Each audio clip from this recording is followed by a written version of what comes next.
Welcome back to the Happy AI Show.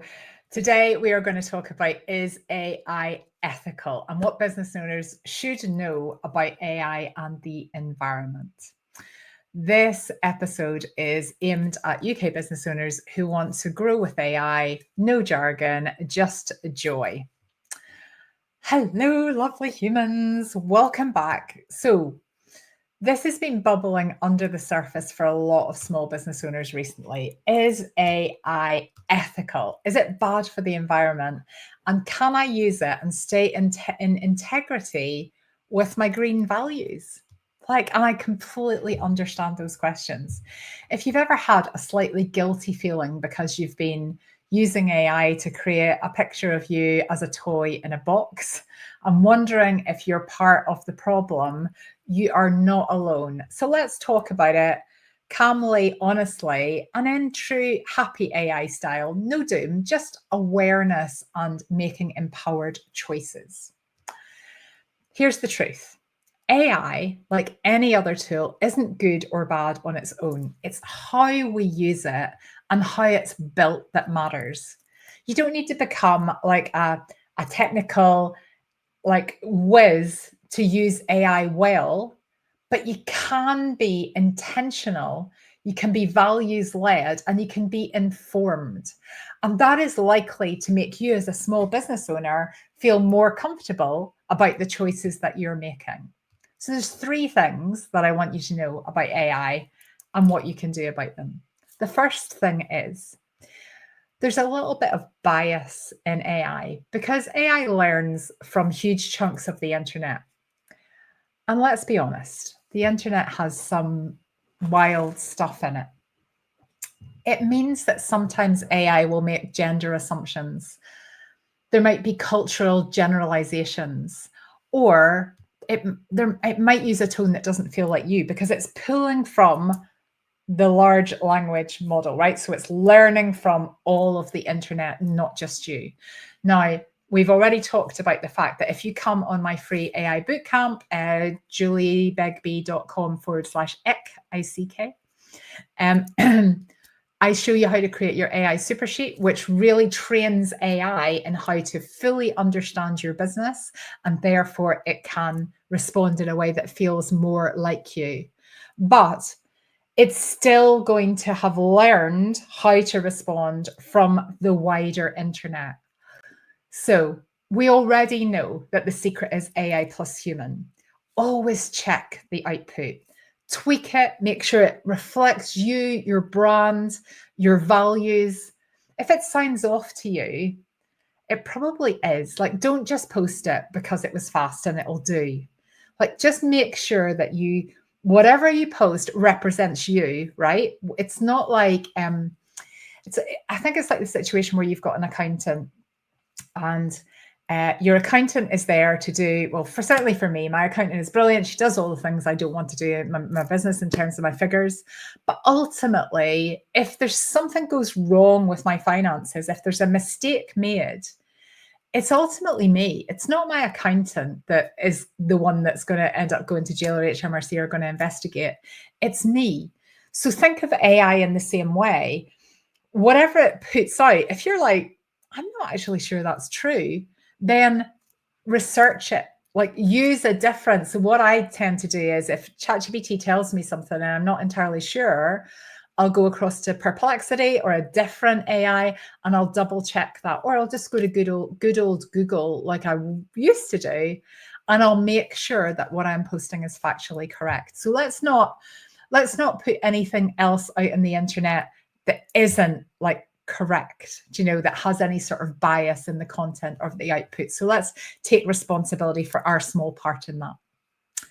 The second thing, and there's a lot of conversations going on about this at the moment, is the environmental impact of AI. AI uses energy, right? It's run on big data centers in the cloud. So every time you use ChatGPT, you're essentially asking a mega computer somewhere in the world to think on your behalf.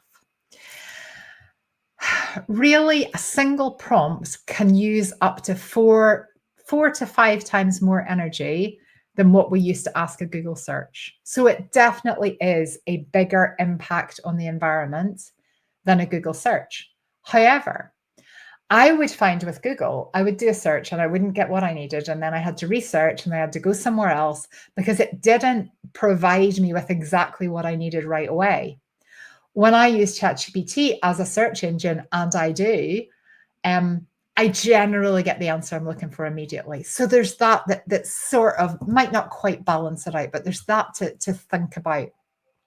It's also comparable, though, to streaming Netflix for an hour, to syncing files to the cloud, to sending dozens of emails. So we're already using computers for this. We're already impacting the environment, and we can completely switch off, and we can make sure that like we don't use any electricity at all. But it's not realistic. But it's about using it consciously and not using it for something that's, just like that's unnecessary. AI is definitely not the only digital thing using energy, but it feels very of the moment. It's newer, it's getting more attention. It's like, so how you can make sure that you're using AI ethically is use it with intention. Like, don't create content for the sake of it. If you're getting AI to generate an image which would, take a little bit more energy, like when you're happy with the image, use it. Don't kind of keep iterating if you don't need to. One solid repurposed post is far better than 20 random ones. So in the last episode, I was talking about how to take your AI, speak to AI, give it stories and information, and then ask it to come up with a whole load of kind of repurposed posts and content from that. That's better than going in and asking like 20 different times the same thing. It's not about guilt using ChatGPT and using AI. It's just about awareness and using it consciously. And if you do use Netflix and you would watch Netflix for an hour, like be aware that that's a similar thing. So it's consciousness about the way you live your life and everything that you're doing. It's just that the AI environmental thing is just very much of the moment in the news. And the last thing is around people and power and who's controlling the AI and who's controlling the world and the conditions of the people behind the scenes and how power is concentrated with big tech. I would be choosing the tools that you use carefully. Check the values of the AI that you're actually using. Make sure that you support companies that align with your values. Like only you know what that is for you. But there are some companies that are maybe coming out of like different parts of the world that maybe aren't as ethical. I would be looking to look at their data use policy. I would be checking that how they were presenting themselves as an organization felt right. I would be looking at the data security implications before I chose to use any new software. Stay informed. If something doesn't sit right with you, like listen to that nudge. And it's about, so AI is not everything, so if you choose to use AI well, it doesn't mean you're endorsing everything in the industry. It doesn't mean that brand new company that's coming out with a new AI software next week is going to be right for you. Like, just be conscious, because everything's so fast in AI. It's really easy to go, oh, look at that, I can just click in there and I can make something and I can do something really quickly. Do a little bit of research about every kind of piece of AI that you use, every piece of AI software, just like you would do with anything else in your life. And then you can say ethical. It's not that AI is ethical or non-ethical. It's not that AI is not environmentally friendly or environmentally friendly. It's about being conscious about human plus AI and how the human plus AI is the answer. And you're the one that's bringing the ethics to whatever software you choose to use. I hope that's helpful. You don't need to be perfect to be ethical.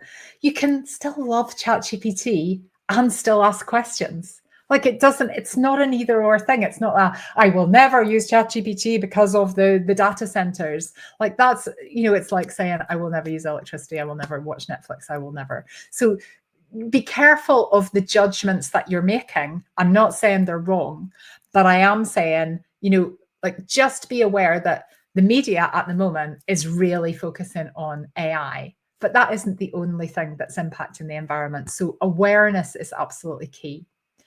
You can use AI to amplify kindness and thoughtfulness, and you can use it to amplify your message instead of letting it take over.